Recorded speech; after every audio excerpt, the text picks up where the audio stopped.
जाता है। ঢাকা আটে এই ধরনের দাউদ ইব্রাহিমরা চলে এসেছে। এই কার কথা বলতেছ? নামটা পরিষ্কার বলো তো, কার কথা বলতেছ? চল থাকা ওই বেটা, কার কথা বলতেছিস তুই? আব্বাস উদ্দিন ওরফে মির্জা আব্বাস। হ্যালো বাংলাদেশ, আজকের ভিডিওটা টোটালি ডিফারেন্ট। সবাই ভিডিওটা শেষ অবধি দেখবেন। আজকে খেলা হবে ঢাকা ৮ আসন নিয়ে। নাসিরউদ্দিন পাটোয়ারি বনাম মির্জা আব্বাস।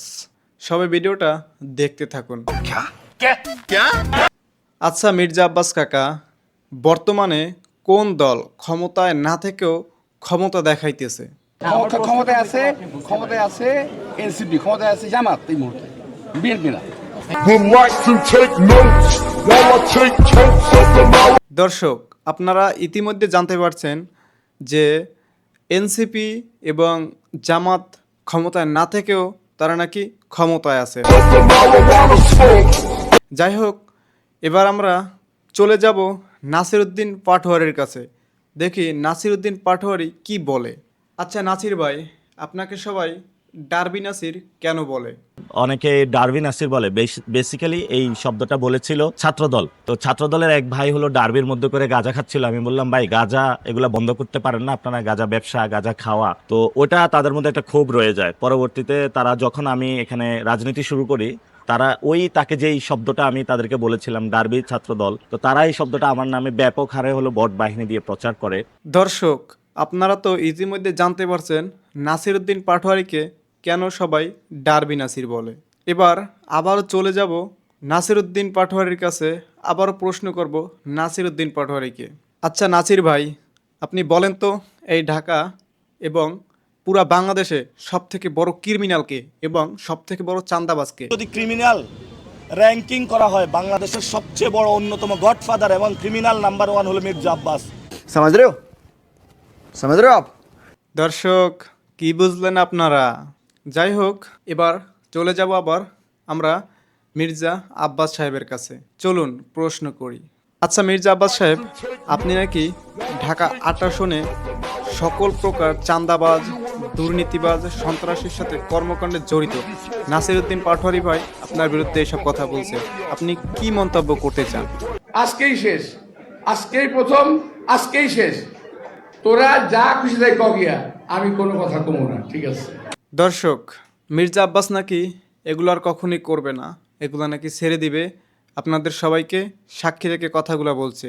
এবার চলুন আমরা যাব মির্জা আব্বাসের ওয়াইফ এবং তিনি মহিলা দলের সভাপতি, তিনি কি বলে, তার কর্মীদেরকে কি ভাষণ দেয়।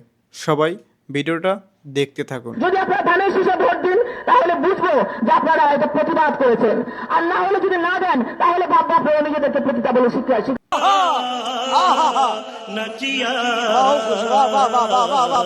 বাহ দিদি বাহ, খুব সুন্দর কবিতা বললেন আপনি। বাহ, আমার মা বোনেরা আপনাকে ভোট না দিলে তারা পতিতা হয়ে যাবে। কত সুন্দর কবিতা।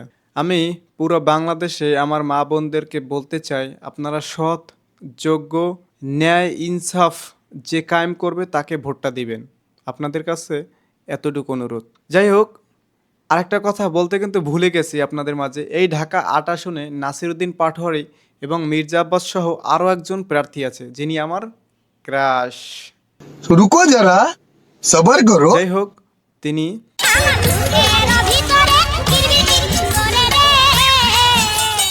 অল্প বয়সী একজন তরুণী।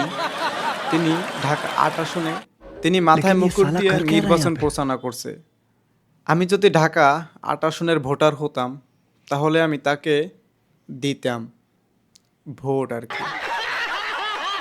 দর্শক, আমার যদি ঢাকা ৮ আসনে কোনো অডিয়েন্স থাকে তাহলে কিন্তু এই সুন্দরী আপাকে ভোটটা দিবেন।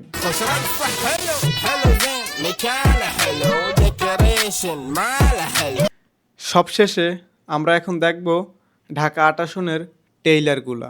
তো ঢাকা আটে এই ধরনের দাউদ ইব্রাহিমরা চলে এসেছে।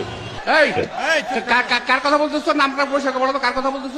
চল থাকা ওই বেটা, কার কথা বলতেছিস তুই? আব্বাস উদ্দিন ওরফে মির্জা আব্বাস।